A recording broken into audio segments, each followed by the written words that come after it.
So here's some color tips. When you look at trends, everybody wants to know the trends, but all I say is to be yourself. Don't paint just because it's a trend, because if it's not you, it's not going to feel right. The key of that, too, is when you choose a color that reflects you, you don't get tired of it. When you choose a color that someone else told you to paint because it's the hot color, or everybody's painting their house, everybody's painting their dining room red, so you should paint it red.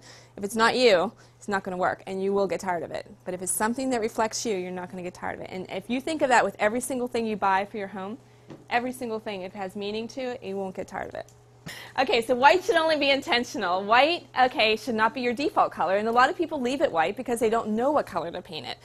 But it looks very unfinished, you know, so you got all this great, beautiful furniture, and then you have this off-white wall. And it's just not working, you know. It's just like if you want white, because white is a very great color if you're using it because you want it to be white. And white is a big trend, and it's coming back again. I can't believe it. It was just here 3 years ago, and it's coming back again. But so you should try to find the color that works and not leave it white. Okay. Use colors at least twice in a space. So if you have a great I don't know, like a big statue of something that's bright pink, and your whole space, you know, has gray and blacks and whites and everything. It goes with the pink, but you don't have one other stitch of pink in the room. It's not going to. It's going to stand out like a sore thumb. So you want to make sure that you repeat that color somewhere else in the room, or somewhere else that you can see from the room. So if you have a great room that looks into a dining room, that looks into a kitchen, somewhere else. So you want to connect all your colors together and at least repeat the colors twice.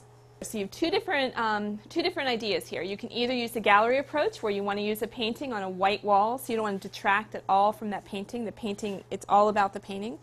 Or if you just take this, so we took the color from the lotus up there, that really soft pink, and we put that soft dusty pink on the wall. And just look how it connects to that painting. It makes that painting even more part of the space.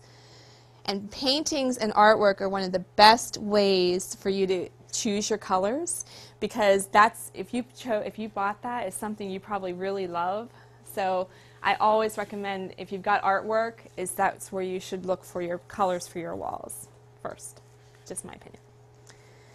Contrast or camouflage. So if you have a bright pink or a ugly pink countertop in your kitchen, or a bathtub that you're like, oh, I'm just going to forget it's not there, and I'm going to just paint whatever color I want because I'm just going to pretend it's not there. If you don't take that color into consideration, it's going to stand out like crazy.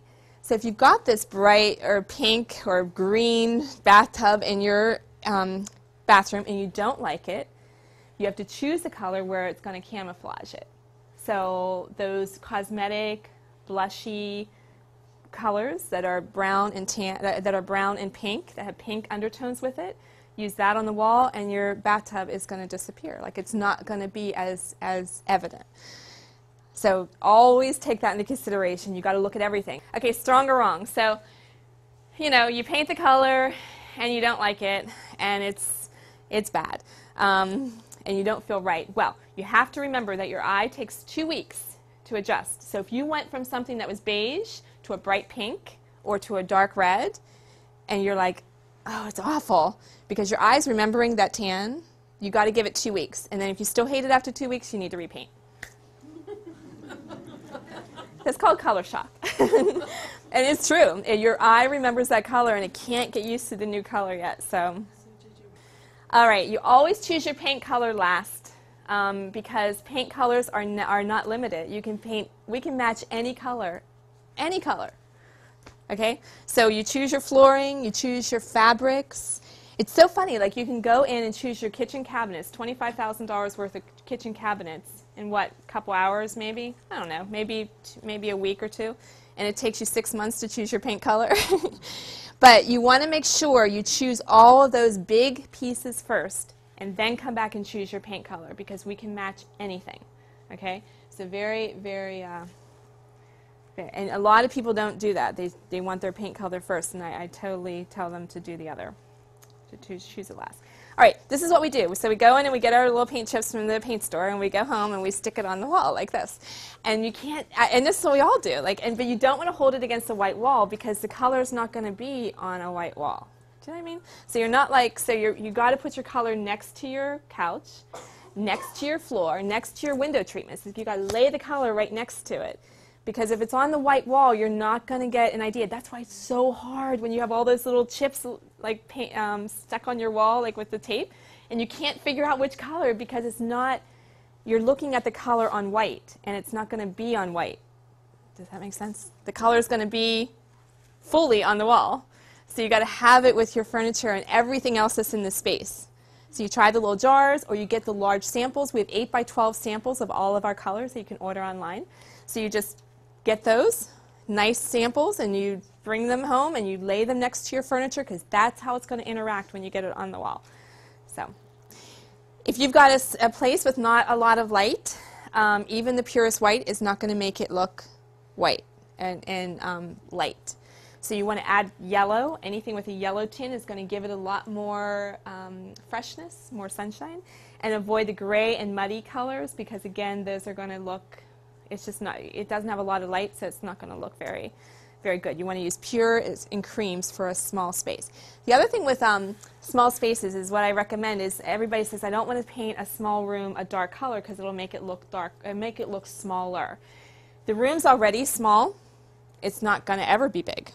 So I recommend a color that you love to make it cozy. Because I mean, when you sit there and you're like, I'm going to paint it a light color because then it's going to look bigger. It's not really. If you paint it a dark, beautiful, rich color, it's going to be cozy, and that's what a small room is supposed to be, cozy. So that's just a little tip there. All right, the ceiling. Think of it as the fifth wall. So bring the ceiling down. If you had a fifth wall in your room, would you paint it white? Everybody always says paint your ceilings white because it brings the room up. It can, but when you look at your paint, you've got this great color on the wall, and it's right up against the ceiling, which is white. It's such a disruption. So you carry either that color from the walls onto the ceiling, or if it's too dark, you go up a couple on the stripe card and pull that color, or find another color in the room and paint it that color. So if you have, let's say you have a beige sectional in the space, and you painted your walls, you went with that green. There's another green that's out right now called lichen, which is beautiful. It's a bright green. And then you pull that tan onto the walls or onto the ceiling instead of a white. Because if you don't have anything else white in the room, it's not going to work. It's not going to work. So always think of the ceiling as the fifth wall. The backs of bookcases, which are really fun. So if you have some fun things to highlight, you could do different colors there. And again, look how we're pulling in the different colors. We're repeating the colors. The yellow with the couch, the green with the chair. Closets, although we painted this white, we shouldn't have that white. But you could paint your closet a great fun color, and you should use Pure Performance because there's no odor. So your clothes won't have that paint smell. Do you put it back? Kids in color. They always pick the really, really dark colors. So like, let's say like they want their room, black.